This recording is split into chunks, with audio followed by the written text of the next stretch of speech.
మహబూబాబాద్ జిల్లా దంతాలపల్లి మండలం కాల్వపల్లి గ్రామంలో జరుగుతున్న భూముల రీసర్వేను జిల్లా కలెక్టర్ స్నేహ శబరీష్ క్షేత్రస్థాయిలో పరిశీలించారు.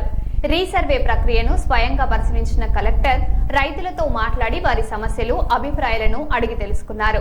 రీసర్వే పారదర్శకంగా రైతులకు ఎలాంటి ఇబ్బందులు లేకుండా నిర్వహించాలని అధికారులను ఆదేశించారు.